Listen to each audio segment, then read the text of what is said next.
하나님의 귀한 은혜가 여기 모인 우리 모두에게 함께하기를 간절히 소망합니다. 제가 이제 저희 가정에 초등학교 4학년, 초등학교 1학년, 이렇게 5살 이렇게 세 자녀가 있는데요. 아이들을 키우다 보면 아이들이랑 이제 어디를 꼭 가려고 할 때마다 아이들이랑 하는 실갱이가 있습니다. 뭐냐면 꼭 놀고 있던 장난감이나 전혀 생각하지 못했던 뜻밖의 물건을 꼭 가져가야 된다는 거예요. 제가 생각하기엔 정말 필요 없거든요. 그거 오히려 짐만 될 뿐이에요. 제 눈엔 뻔히 보여요. 저 장난감을 결국 엄마나 제가 들고 있겠구나. 조금만 지나면 제가 들고 있을 장난감을 가져간다고 하는 그 아이의 고집을 꺾기가 참 쉽지 않습니다. 자기가 들고 있던 장난감이나 자기가 생각했을 때 지금 외출에 이게 꼭 그 아이는 필요하다는 거죠. 그래서 고집을 부리는 거예요. 아, 이거 곧 엄마 아빠 손에 들려 있겠구나라는 생각이 들면서도 어쩔 수 없이 우니까 막 땡깡을 부리니까 그래 그럼 가져가라 이렇게 해서 가져가는 경우들이 종종 있습니다. 모르겠습니다. 저희 집 아이들만 그런지는 잘 모르겠어요. 강씨의 뭐 이렇게 그렇죠? 고집이 세다고 하잖아요. 강씨들이. 네. 아닌가요? 네. 우리가 살아가는 삶 속에 꼭 필요하다고 우리가 생각하는 것들이 있어요. 우리가 이게 진짜 필요한데, 이게 진짜 있어야 하는데, 이게 정말 우리에게 꼭 필요한 것인데 라고 하는 생각하는 것들이 우리의 삶에 있죠. 우리의 삶에 다 각각 그것들이 있을 겁니다. 그런데 그 필요가 정말 우리에게 필요한 것인가 라고 하는 것을 오늘 예수님과 사마리아 여인과의 대화를 통해서 우리는 발견해 볼 수 있을 것 같습니다.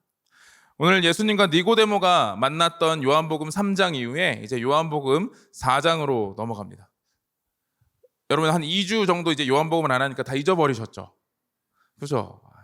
요한복음 3장에서 니고데모라는 사람과 예수님이 대화를 하면서 영생의 비밀, 거듭남의 비밀, 하나님 나라에 대해서 그에게 가르쳐 주셨죠. 그리고 이제 세례 요한이 예수님만을 높이며 자신의 사명에 참된 기쁨은 예수님이 높아지는 것이다 라고 세례 요한의 제자들에게 가르쳐 주는 모습을 보여준 것이 요한복음 3장의 내용이었습니다.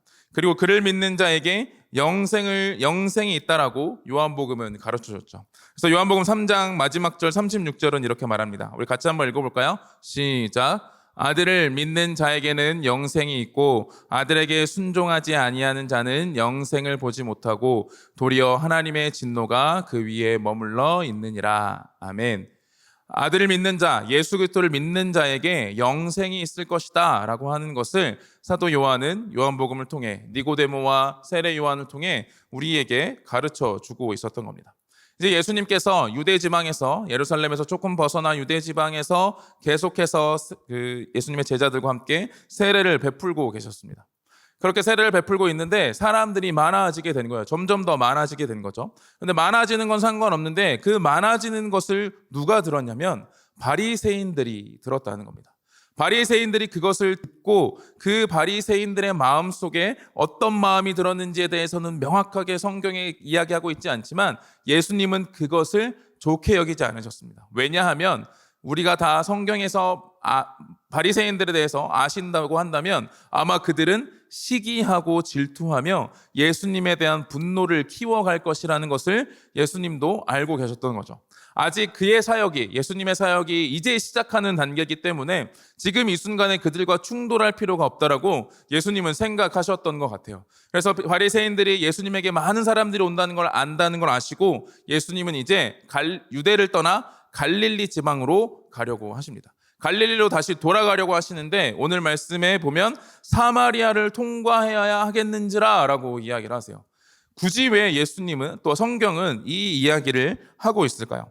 우리 잠시 지도를 좀 보도록 하겠습니다. 첫 번째 지도를 보시면 유대, 사마리아, 갈릴리 이렇게 있는데 우리가 성경을 볼 때 그 신약 성경에 보면 유대 지방, 유대라고 하는 게 있어요. 또 사마리아 지방, 갈릴리 지방 이런 것들이 있는데 이렇게 큰 구역을 이야기하는 겁니다. 그러니까 유대라고 하는 건 유대 지방을 말하는 거예요. 그래서 우리나라로 좀 생각해 보면 경기도 이런 어떤 도로 구분되어져 있는 거죠. 그리고 사마리아라고 하는 도시가 있지만 사마리아라고 할 때 사마리아 지방 해서 사마리아 어떤 한 도시, 충청도 이렇게 표현할 수 있을까요? 그렇게 할 수 있는 거죠. 그리고 그 갈릴리라고 하는 곳도 갈릴리라고 하는 그 위의 지방을 이야기하는 겁니다. 그래서 유대, 사마리아, 갈릴리 이렇게 표현되어지고 있는데 지금 예수님이 계신 곳이 어디였냐면 다음으로 넘겨주시면 되게 작게 보이죠?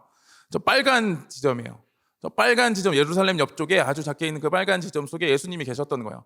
그리고 갈릴리로 가셔야 돼요. 여러분은 저곳에서 갈릴리로 간다. 어디로 가야 될까요? 그렇죠. 다음 지도 보시면 당연히 일로 가는 게 맞죠. 당연히 일로 가는 게 사람들에게 편한 길로 가는 거니까, 편한 길로, 제일 빠른 길로 가는 게 좋은 거니까 당연히 일로 가는 게 맞습니다. 그런데 유대인들이 유대 땅에서 갈릴리 지방으로 갈 때, 갈릴리 땅으로 갈 때 절대까지는 아니지만 그 길로 잘 가지 않았습니다.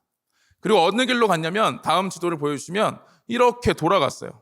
굳이 요단강을 건너서 요단강에서 다시 올라가서 다시 요단강을 건너 갈릴리 지방으로 갔던 거예요. 뭐 요단강이 수위가 낮을 때는 뭐 상관없다고는 하지만 또 수위가 어떻게 될지 모르지만 모르는 상황 속에서도 어쨌든 사마리아 지방을 피해서 가려고 했던 게 지금 보통의 유대인들의 여행 코스, 유대에서 갈릴리로, 갈릴리에서 유대로 움직이는 코스였던 거죠. 그런데 지금 예수님은 이 유대 지방에서 갈릴리로 가려고 하시는데 사마리아를 지나가야 하겠다라고 말씀하고 계시는 거예요. 그러니까 일반적이지 않았던 거죠. 일반적인 그 길이 아니니까 성경에서 굳이 사마리아를 통과해야 하겠는지라라고 이렇게 기록해 놓고 계셨던 거예요. 그러면 왜 유대인들은 그 사마리아 땅을 가려 하지 않았을까요? 이건 역사적인 좀 배경이 있습니다. 역사적인 배경을 좀 이해해야 우리가 그 이유를 알 수 있는데요. 이스라엘이란 나라가 있었습니다. 구약 성경에 보면 이스라엘이라는 나라가 있죠. 그 이스라엘이라는 나라가 통일되어 있을 때가 있었습니다. 큰 12지파가 함께 한 나라를 이룰 때가 있었어요. 그때 마지막 왕이, 통일된 이스라엘의 마지막 왕이 누군지 아시나요? 잘 모르세요? 모르시면 그 이스라엘 왕들의 역사를 신청하셨어야 되는데 이미 신청 기간이 끝나가지고 솔로몬 왕이었습니다. 솔로몬의 아버지가 누구였죠? 다윗이었습니다. 다윗의 아들인 솔로몬이 이스라엘을 다스리고 있었어요. 그런데 그 이스라엘을 12지파를 다 다스리고 있었는데 솔로몬 이후에 솔로몬의 범죄로 인해서, 솔로몬의 죄악으로 인해서 하나님께서 솔로몬 때가 아니라 그 아들 때에 이 두 나라가 둘로 나뉘게 될 것이다라고 말씀하셨습니다. 그래서 실제로 솔로몬의 아들이었던 르호보암이라는 사람이 왕이 됐을 때 이스라엘 백성들이 요구를 해요. 솔로몬 왕이 성전을 짓는 위대한 일을 했지만 성전을 짓는 것으로 끝나는 것이 아니라 엄청나게 많은 건물을 지으면서 많은 사람들을 노동과 노역으로, 많은 백성들을, 뭐 이런 표현이 맞을지 모르겠지만 부려먹었습니다. 많이 힘들고 많이 괴로웠던 거예요, 백성들이. 그러니까 아들 르호보암이 왕이 되자 우리의 노역을 조금 감해달라고, 조금 더 쉴 수 있게, 좀 더 우리를 편안하게 해달라고 르호보암 왕에게 요청을 했어요. 그런데 르호보암 왕이 들어줬을까요? 안 들어줬을까요? 안 들어줬습니다. 내 엄지손가락이 아버지 허리보다 굵다면서 이스라엘 백성들에게 내가 더 아버지보다 더 큰 일을 그들에게 시킬 것이다 라고 이야기했던 거예요. 이스라엘 백성들이 화가 나겠죠. 그래서 그 가운데 지도자 여로보암이라고 하는 사람이 10지파와 함께 독립을 하게 됩니다. 그게 북이스라엘이라고 하는 나라예요. 그리고 유다 지파와 베냐민 지파가 두 지파가 남는데 그게 남유다라는 나라로, 북이스라엘과 남유다라는 나라로 갈라지게 됩니다. 이렇게 두 나라가 갈라지게 되는데 결국 두 나라는 각각 다른 나라에 멸망하게 됩니다. 북이스라엘은 BC 722년에 아수르라고 하는 나라에 멸망하게 돼요. 남유다는 BC 586년에 바벨론이라고 하는 나라에 멸망하게 됩니다. 그런데 우리의 관심은 지금 북이스라엘입니다. 북이스라엘이 어디에 멸망했다고요? 아수르라는 나라에 멸망을 했어요. 아수르라고 하는 그 강대국이 북이스라엘을 점령하고 그 북이스라엘의 수도였던 사마리아, 그리고 그 사마리아 지방을 통치하고 다스리게 된 거예요. 그러면 이제 많은 사람들을 포로로 끌고 갔는데, 포로로 끌고 갔을 뿐만 아니라 많은 다른 나라 민족들을, 다른 사람들을 다 사마리아 땅으로 이주하게 시켰습니다. 그래서 그 땅이, 하나님이 주신 하나님의 백성들의 땅이, 하나님의 백성들이 포로로 끌려가서 황폐하 있는 상태로 둔 게 아니라 오히려 이방 민족들을 그곳에 보냄으로 혼혈 민족이 되고 다른 여러 가지 우상들을 섬기게 되는 땅이 되었던 거예요. 남유다가 언제 멸망했다 그랬죠? 기억하시네요? 586년입니다. 이스라엘이 722년, 그리고 남유다가 586년에 멸망했어요. 그 기간이 엄청 길죠. 100년, 140년가량의 기간이 북이스라엘이 멸망한 이후에 남유다가 멸망했던 거예요. 그러니까 남유다는 북이스라엘의 그런 모습을 다 봤던 거죠. 지금 북이스라엘이라고 한 나라가 아수르에 대해 멸망한 이후 그 나라는 하나님이 통치하시는 나라가 땅이 아니라 이제 이방 민족, 혼혈 민족, 그래서 그들을 멸시하고 경멸하게 되는 모습이 그 가운데 펼쳐지게 됐던 겁니다. 자신들은 유대인으로, 아브라함의 후손으로, 하나님의 백성으로 그 혈통과 민족성을 지키는 자로 서 있었다라고 생각했고, 북이스라엘은 이미 그것이 다 깨져버린 거죠. 그래서 그들은 부정한 자들, 그들과 상종하지 못할 자들, 그들을 경멸하는 자들로 유대인들이 생각했던 거예요. 근데 그 역사가 지금 예수님 시대까지 이어지게 된 겁니다. 그래서 특별히 유대인들은 그 사마리아 여자에 대해서는 태어날 때부터 사마리아 여자는 부정하다라고 이야기를 했다고 해요. 그래서 그들과 말도 섞을 수 없고 가까이 할 수도 없는 거죠. 그 부정한 땅을 지나갈 수도 없었던 겁니다. 그런데 지금 예수님은 그 땅을 지나가고 계시겠다, 그 땅을 지나가야 하겠다라고 이야기하고 계시는 겁니다. 왜 예수님은 그러면 그 땅을 지나가려 하셨을까요? 그 이유는 한 사람을 만나기 위해서였습니다. 요한복음 4장 9절 말씀 같이 한번 읽어보겠습니다. 요한복음 4장 9절 같이 읽겠습니다. 시작. 사마리아 여자가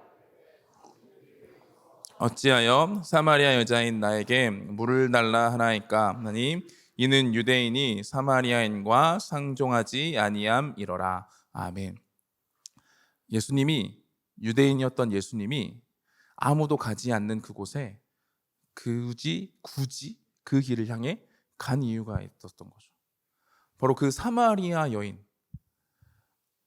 누구나 유대인이라면 만나고 싶지 않은, 유대인이라면 부정하다 생각해서 말도 걸고 싶지 않은, 유대인이라면 가까이 가는 것조차 꺼려지는 그 대상, 사마리아 여인을 만나기 위해 예수님은 그 자리로 가셨다는 겁니다. 사람들이 가지 않는 자리, 사람들이 있지 않은 그 자리로 예수님은 그녀를 향해 만나기 위해 가셨다는 거죠. 유대인 남자가 이 땅에 있는 것도 의아한데 자신에게까지 말을 거는 모습을 보면서 게다가 물을 달라고까지 하니까 말도 안 되는 상황이 펼쳐지는 거예요. 여러분 생각해 보세요. 사마리아 여인이 물을 기르러 왔습니다. 자신에게 물통이 있었을까요? 없었을까요? 자신의 물통이 있었겠죠. 자신이 먹을 물을 기르러 왔으니까요. 근데 예수님이 물을 달라고 하는 거예요. 그러면 사마리아 여인이 물을 주려면 어떻게 해야 되죠? 어떻게 해야 돼요? 알아서 드세요 하면 되나요? 만약에 준다, 사마리아 여인이 준다 하면 어때요? 자기가 가지고 있는 물통에서 물 그릇을 가지고 떠서 예수님한테 줘야 되는 거예요.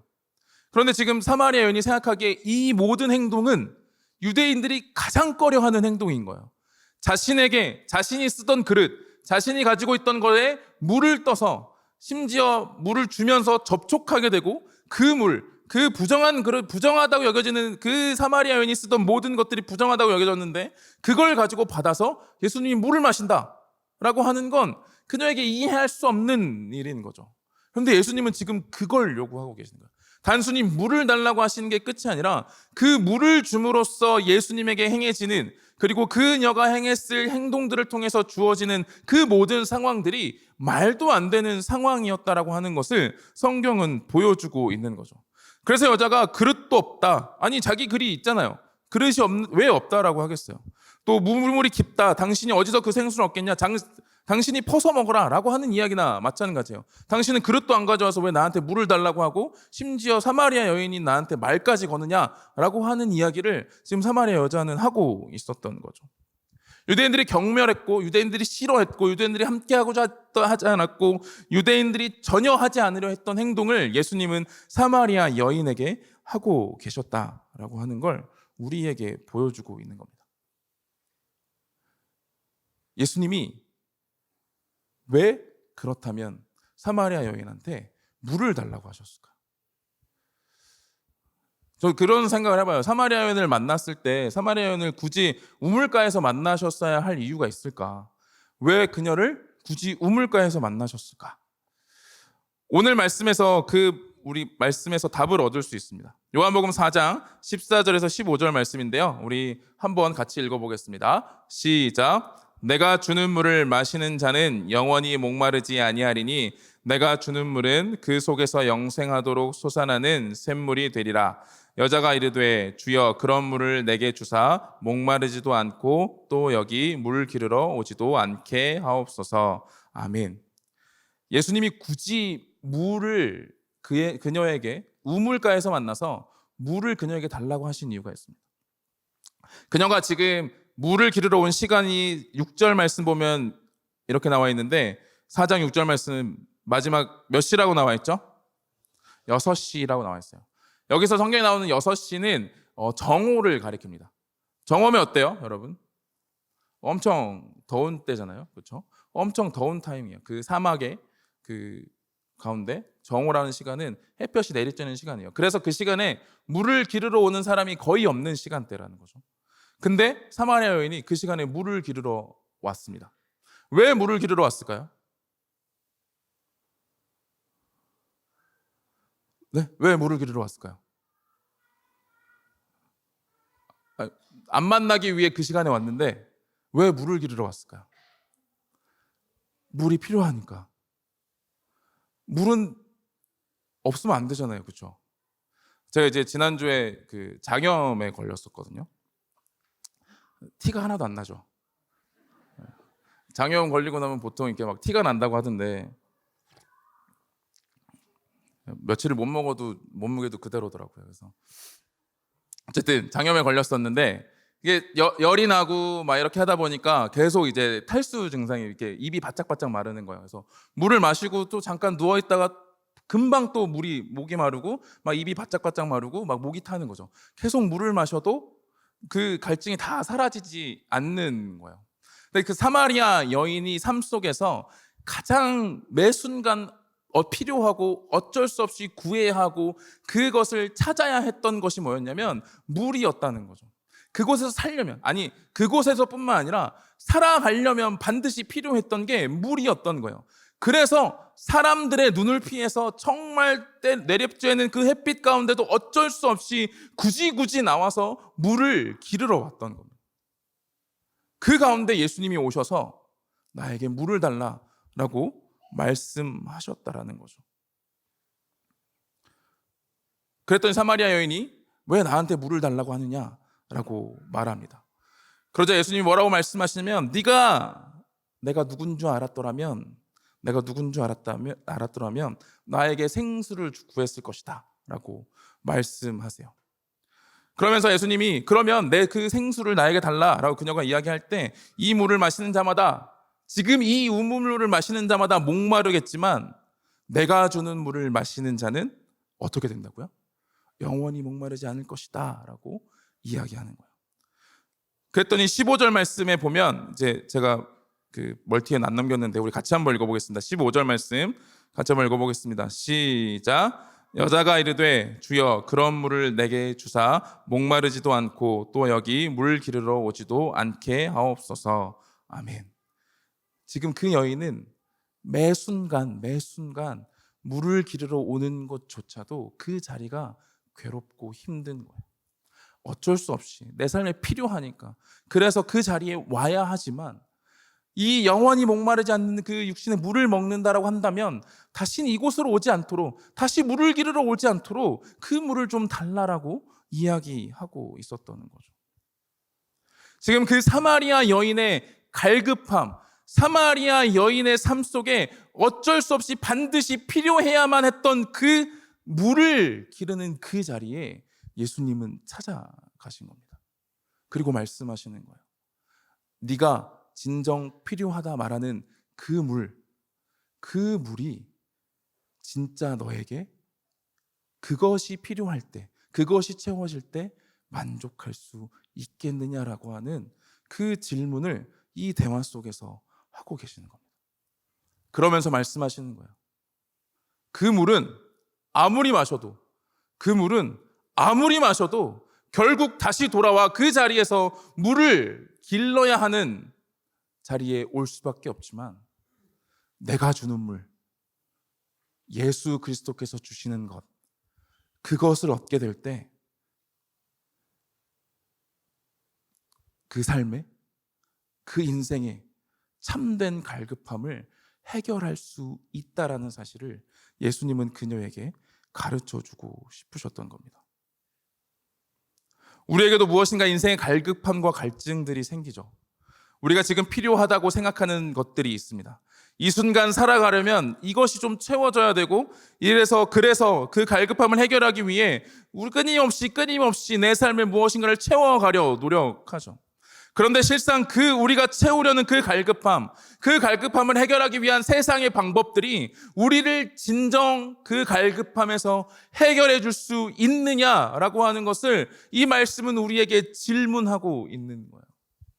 아니요, 그 갈급함이 채워져도 다시 목마르고, 채워져도 다시 목마르고, 채웠다고 생각했는데 또 목마르고, 채웠다고 생각했는데 또 갈급해지는 것이 우리의 인생과 우리의 삶의 모습이라는 거죠. 사마리아 여인의 형편과 상황과 환경과 상관없이 그녀의 삶 속에 물이 끊임없이 필요할 뿐만 아니라 그 물이 아무리 채워지고 다시 채워지고 다시 마시고 다시 마셔도 그 갈급함은 사라지지 않을 것이라고 하는 것을 예수님은 가르쳐주고 싶으셨던 거예요.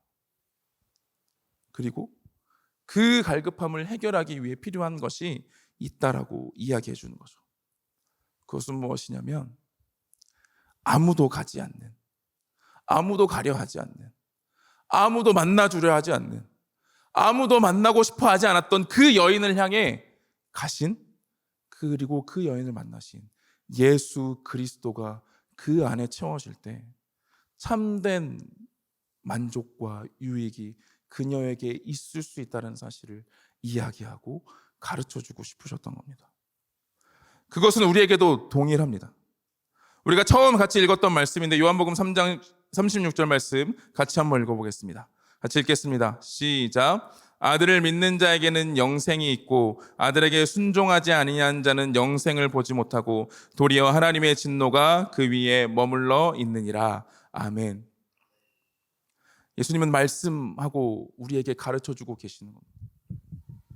이 세상의 것들을 우리가 아무리 채우려고 노력해도 지금 내 갈증과 갈급함을 그 나의 노력과 수고로 끊임없이 채우려고 노력해도 우리는 채울 수 없고, 우리는 그것에 만족할 수 없고, 우리는 더 나은 것, 더 갈급한 것, 더 좋은 것들을 찾아 끊임없이 우리의 갈급함을 가지고 살아갈 수밖에 없는 존재들인데, 아들을 믿으면, 예수 그리스도를 믿으면 영원한 생명이 우리에게 주어지므로 그것들이 아무리 우리의 삶에 있다 하여도, 그것들이 아무리 우리의 삶에 없다 하여도 우리는 그것으로 만족할 수 있는 하나님의 자녀의 삶을 살 수 있다는 사실을 우리에게 가르쳐주고 싶으신 겁니다. 그래서 예수님이 찾아오시는 겁니다. 그래서 예수님이 저와 여러분들을 찾아오시는 겁니다.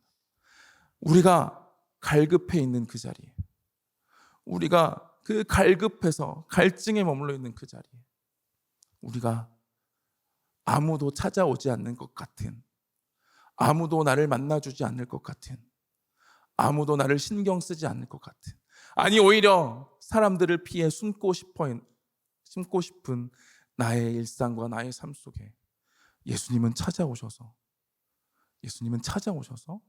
예수 그리스도로 말미암아 풍성하게 누려지는 은혜를, 예수 그리스도의 그 존재 자체로 말미암아 얻게 되는 풍성함을 누리기를 원하시는 겁니다. 제가 종종 드는 예화인데, 아이들이 이제 지금은 좀 커서 좀 덜 그러는데, 제가 항상 집에 들어가면 아이들이 엄청 저를 반겨줘요. 막 반겨주거든요. 근데 아이들의 눈이 어디에 가 있는지 아세요? 제 손에 가 있습니다. 아이들이 저를 반겨주는데 제 손을 봐요. 오늘 또 아빠 손에 뭐가 들려 있을까?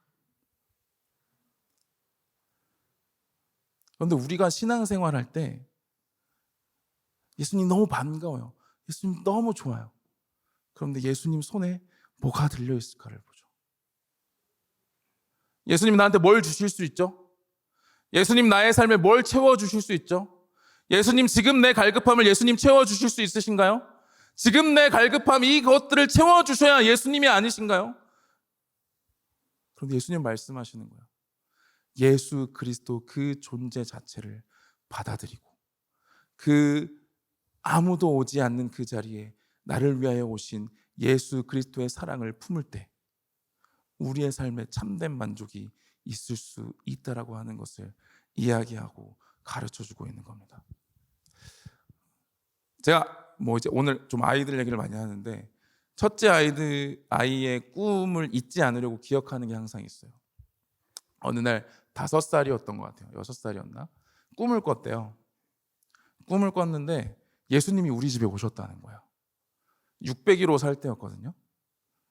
예수님이 우리 집에 오셨대요. 그래서 어땠는데? 그랬더니 너무 행복하고 즐거웠대요. 그래서 예수님이 어떻게 생겼니? 물어봤는데 잘 모르겠대요. 생긴 건 어떻게 생기셨는지. 예수님이 근데 확실하다는 거예요. 그래서 예수님이랑 뭘 했는데 그렇게 즐거웠냐라고 했어요. 그랬더니 예수님이 우리 집에 와서 같이 밥 먹고 자기랑 장난감으로 같이 놀아주셨대요. 저는 그 이야기를 듣는데 제가 너무 부끄러운 거예요. 우리가 예수님을 바라보고 우리가 예수님을 믿는다라고 이야기하고 우리가 예배를 드리러 나오고 하나님을 바라본다고 나오고 우리가 하나님께 기도하는데 우리는 그 하나님의 존재와 예수 그리스도의 그 존재 자체를 받아들이며 그것으로 말미암아 기뻐하고 함께하는 것이 즐거운 것이 아니라 예수님의 손에 무엇인가 들려서 내 갈급함과 이 세상의 갈증들을 해결해 주기를 원하고 있는 삶이 우리의 신앙과 삶이 아닌가라는 생각을 하게 되는 거죠. 근데 우리는 끊임없이 그런 유혹에 빠지고 그런 삶을 살아가게 될 때가 너무나 많습니다. 그래서 저는 그때마다 그 꿈을 기억하려고 해요. 그 아이의 꿈을. 예수님의 존재 자체만으로, 예수님이 나를 사랑하셔서 이 땅 가운데 오셨다는 그 사실만으로도 내 안에 하나님이 주시는 풍성한 은혜와 충만한 기쁨이 넘치는 삶이 되기를. 그래서 내 삶 속에 채워지지 않아도, 내 삶 속에 필요한 것들이고 이어지는 것들이 채워지지 않아도 내가 하나님으로 만족하며 내 갈급함을 주로 말미암아 채웠음을 고백하며 살아가는 삶이 제 삶이 되기를 저는 그렇게 기도합니다. 구약시대 하나님께서 예레미야 선지자를 통해 구약시대 백성들을 이렇게 말씀하셨습니다. 예레미야 2장 13절 말씀입니다. 우리 같이 한번 읽어보겠습니다. 시작. 내 백성이 2가지 악을 행하였나니 곧 그들이 생수의 근원 되는 나를 버린 것과 스스로 웅덩이를 판 것인데 그것은 그 물을 가두지 못할 터진 웅덩이들이니라. 아멘. 하나님이 보시기에 예레미야 시대에 이스라엘 백성들이 멸망하는 하나님의 심판 가운데 놓인 그 이유가 뭐였냐면 생수의 근원이 되신 하나님을 버렸다는 겁니다. 하나님을 버렸다는 겁니다. 하나님이 주신 은혜들을 버린 게 아니라, 하나님이 주신 어떤 선물을 버린 게 아니라 하나님을 버렸다는 거죠. 거기에 더 나아가 뭐라고 말하냐면 스스로 웅덩이를 팠다는 거예요. 하나님이 없이도 내 갈증과 내 마음과 내 삶을 위하여 물을 내 스스로 파면 그것이 될 것이라고 생각하며 스스로 웅덩이를 팠다는 거죠. 하나님은 그것을 안타까워하시며 말씀하고 계셨던 겁니다. 하나님은 지금 저와 여기 모인 우리에게도 동일하게 말씀하고 계십니다. 여러분은 무엇 때문에 만족하고 기뻐하며 살아가기를 원하십니까? 지금 내 생각과 내 삶 속에서 이것이 채워지면, 이것이 나의 삶에 충족되면 내가 기쁘고 즐겁지 않을까라고 생각하는 그것이 채워지기를 바라보며 하나님께 나아가고 있습니까? 아니면 하나님의 그 살아계심, 그 살아계심으로 말미암아 우리에게 주어지신 예수 그리스도의 십자가의 은혜가 내 것임을 기억하며 풍성한 그 은혜를 누리며 살기를 원하고 계십니까? 하나님은 두 번째, 후자의 삶이 우리의 삶이어야 한다는 걸 가르쳐주고 계십니다. 이번 한 주 우리가 살아가는 삶 가운데 무엇인가 채워져서, 무엇인가 내 삶에 더 풍성이 많아져서 기쁘고 만족하며 살아가는 게 아니라, 예수님이 여러분들을 위하여 죽으신, 십자가에 죽으시고 부활하신 그 예수님이 여러분들과 함께 하시기 때문에, 여러분들의 삶에 함께 하고 계시기 때문에, 그분이 왕으로서 여러분들을 붙잡고 함께 이끌어가고 계시기 때문에, 그것 때문에 만족하며, 그것 때문에 기뻐하며, 그것 때문에 감사할 수 있는 저와 여러분이 되기를 간절히 축원합니다. 지금 함께 찬양하고 기도하겠습니다.